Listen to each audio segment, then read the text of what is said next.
Hello everyone friends. UP triple SC ASO की क्या expected cut off हो सकती है? कितने कैंडिडेट की सिलेक्शन होगी?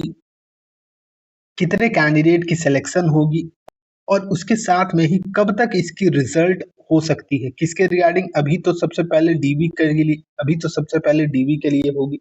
ओके, डीवी के लिए कट ऑफ अभी आउट होगा इसमें। तो क्या आपको ओवरऑल लग रही है कि सिचुएशन क्या अभी एएसओ में?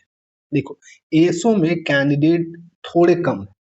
ओके, इसको मैं कंपेयर कर रहा हूं अभी जो फिलहाल के पिछले 6 मंथ्स में जो भी प्रोसेस कंडक्ट किए हैं यूपी ट्रिपल एससी। ठीक, जो भी प्रोसेस यूपी ट्रिपल एससी ने कंडक्ट किए हैं पिछले 6 महीने में, उसके कंपेयर में अगर आप देखोगे तो इसमें एएसओ में कैंडिडेट की संख्या कितनी है? लगभग जो है वो 14,000 के करीब कैंडिडेट की संख्या है जिन्होंने एग्जाम दी है। ओके, 14,000 कैंडिडेट है। जबकि आप देखोगे इसी के पैरेलली जैसा एग्जाम अभी हुआ था एजीटीओ में, वहां पर कैंडिडेट की संख्या जो है वो अधिक। ओके, तो टोटल सिलेक्शन पहले मैं आपको बता दूं, टोटल सिलेक्शन अलग अलग जगह आपको अलग अलग चीजें बताई जा रही होगी, पता चल रहा होगा, बट इसमें चीजें थोड़ी सी डिफरेंट है। ठीक है, एएसओ में थोड़ी सी डिफरेंट है। और सिलेक्शन टोटल मैं आप मान के चलता हूं कि लगभग लगभग 7,500 के आसपास डीवी कंडक्ट की जाएगी। ठीक है, डॉक्यूमेंट वेरिफिकेशन जो है वो कंडक्ट कराई जाएगी। कितने कैंडिडेट की? लगभग लगभग 7,500। तो ठीक है, इससे आसपास ही रहने वाला है।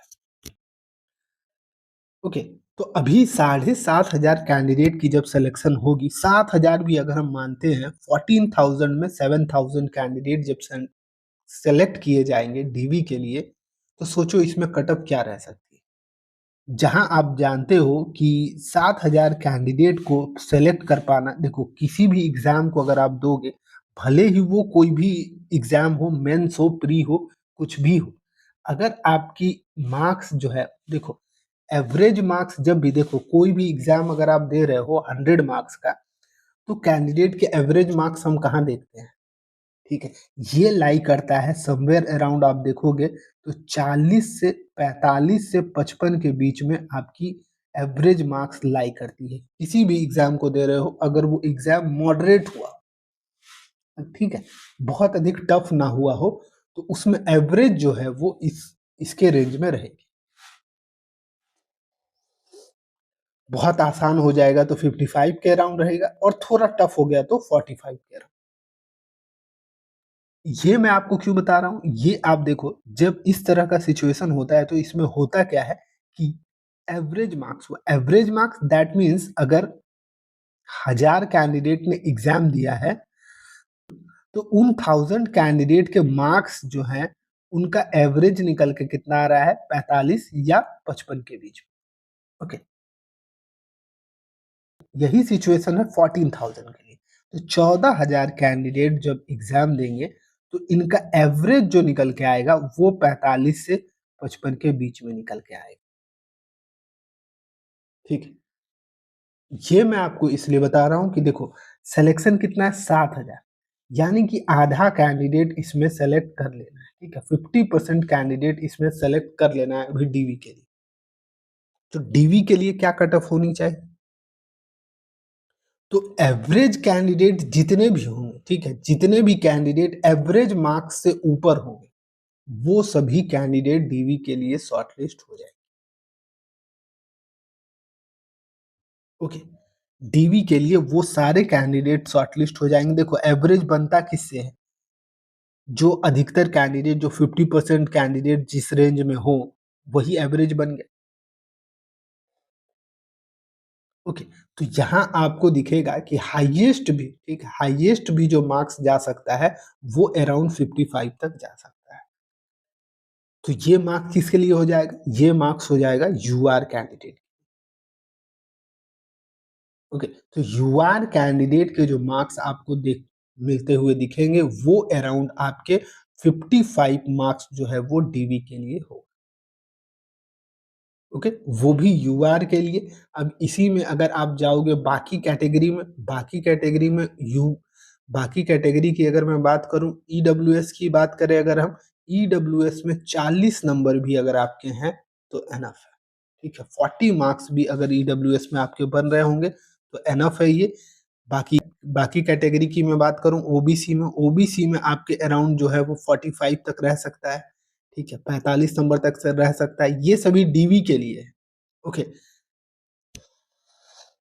ये सभी मार्क्स जो मैं आपको बता रहा हूँ, ये सभी मार्क्स डीवी के लिए है, ये फाइनल मेरिट के लिए नहीं है, ठीक है। फाइनल मेरिट में मार्क्स जो है वो ऊपर जाएगी, ठीक है। फाइनल मेरिट की मार्क्स ऊपर जाएगी। इसके पीछे का कारण मैं आपको बता दूं। देखो देखो अभी जो सिलेक्शन होगा वो 7,000 का होगा। फाइनली हमें 1,500 का सिलेक्शन करना है।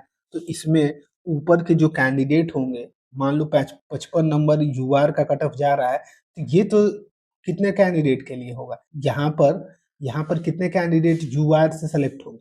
यहाँ तो लगभग लगभग 2,500 कैंडिडेट यूआर से सेलेक्ट होंगे। एट द एंड हमें लेना ही 500-600 कैंडिडेट को ही है। तो ऊपर से जब रैंकिंग में आप आओगे तो कम से कम यहाँ पर आपको 6 से 7 मार्क्स का डिफरेंस तो आएगा ही आएगा।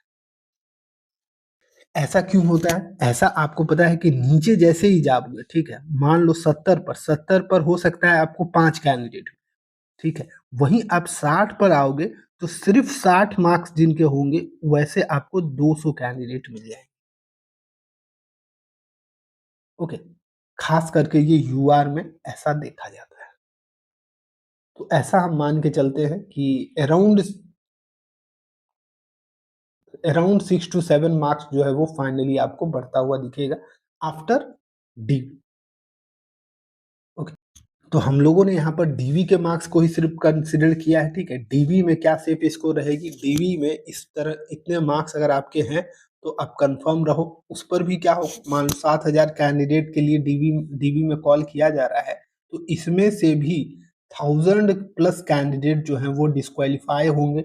कई कैंडिडेट इसमें डीवी जाएंगे नहीं, एटलीस्ट 500 कैंडिडेट तो डीवी के लिए नहीं जाएंगे। तो 1,500-2,000 कैंडिडेट वैसे ही छट जाएंगे। एट द एंड जो फाइट होगा वो 5,000 कैंडिडेट के बीच में ही होगा।